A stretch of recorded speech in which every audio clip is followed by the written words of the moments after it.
श्रीमन्नारायण नारायण हरि हरि। ओम नमो भगवते वासुदेवाय नमः। नमस्कार दोस्तों, आज की इस वीडियो में हम बात करेंगे पुरुषोत्तम मास कथा अध्याय 5 की। तो पूरा वीडियो अंत तक जरूर देखिएगा दोस्तों। श्री कृष्ण जी बोले अर्जुन से, बैकुंठ का वृत्तांत हम तुम्हारे मुख से सुनना चाहते हैं, सुनो।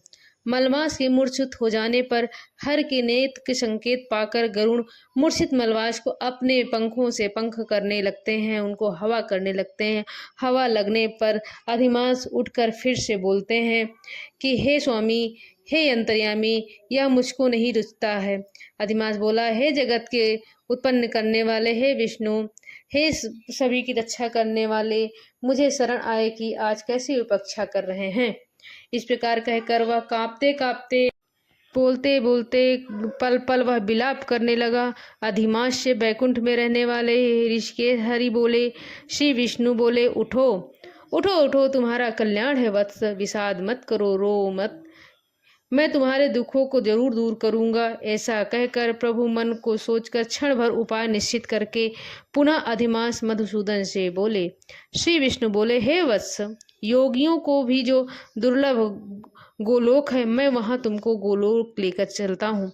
भगवान श्री कृष्ण पुरुषोत्तम ईश्वर रहते हैं गोपियों के समुदाय के मध्य में स्थित। दो भुजा वाले मुरली को धारण करने वाले कृष्ण कन्हैया मेघ के समान श्याम लाल कमल के सदृश नेत्र वाले, सुंदर मुख वाले, पीताम्बर धारण किए हुए, माला पहने हुए, विशोभित भरण धारण करने वाले, प्रेम के भूषण चंद से चंदित वत्सल श्री कृष्ण भगवान वहाँ गोलोक में रहते हैं। हम दोनों वहाँ चलते हैं, वहाँ श्री कृष्ण चंद्र तुम्हारा दुख दूर जरूर करेंगे। श्री नारायण बोले। ऐसा कहकर अधिमास का हाथ पकड़कर हरि गोलोक को ले गए। हे मुने, जहाँ पहले के प्रलय के समय में वे अज्ञान रूप का महाअंधकार दूर करने वाले, ज्ञान मार्ग दिखाने वाले केवल ज्योति स्वरूप थे, जो ज्योति करोड़ों सूर्यों के समान उजाला कर रही थी, नित्य असंख्य और विश्वास के कारण स्वेच्छामय विभु की अतिरेक चरम सीमा को प्राप्त थी, जिस ज्योति के अंदर ही मनोहर तीन लोक उसमें विराजमान थे।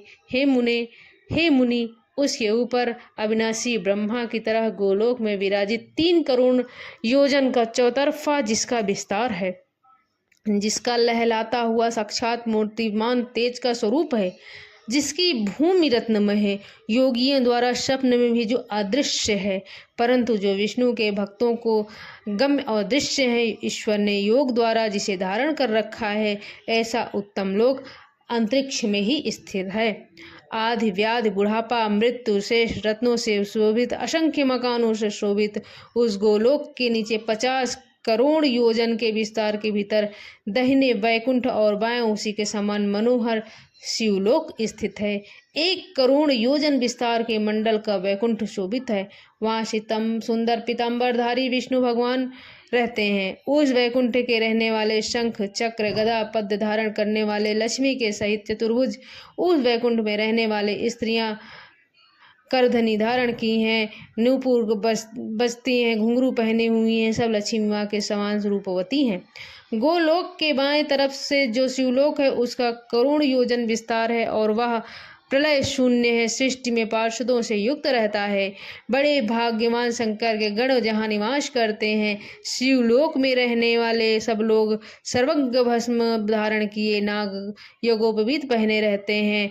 चंद्र ललाट गंगा सिर पे बह रही हैं, ऐसा त्रिशूल धारण किए हुए हैं और सबके सब शंकर के समान जयशाली हैं।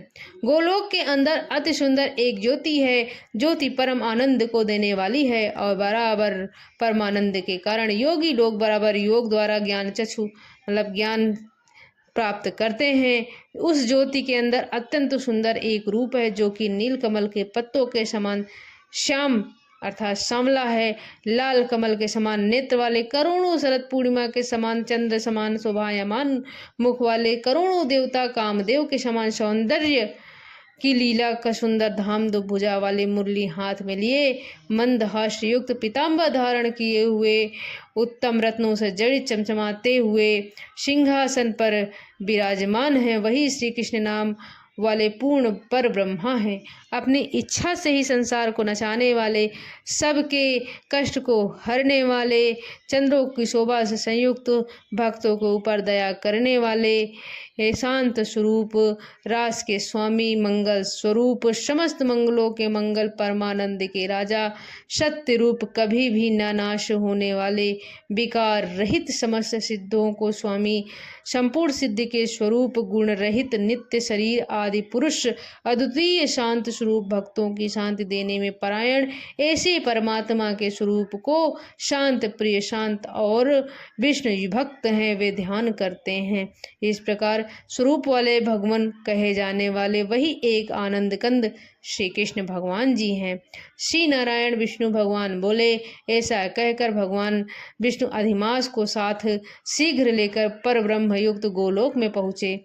सूत जी बोले, ऐसा कहकर सप्त क्रिया को ग्रहण करने वाले नारायण मुनि के चुप हो जाने पर आनंद सागर पुरुषोत्तम से विविध प्रकार की नई कथाओं को सुनने की इच्छा रखने वाले नारद मुनि उत्कृष्टता से पूर्वक बोले। ये था दोस्तों 5वां अध्याय पुरुषोत्तम मास का। इसी के साथ जय श्री राधे कृष्णा, हरे कृष्णा। ओम नमो भगवते वासुदेवाय नमः। हर हर महादेव।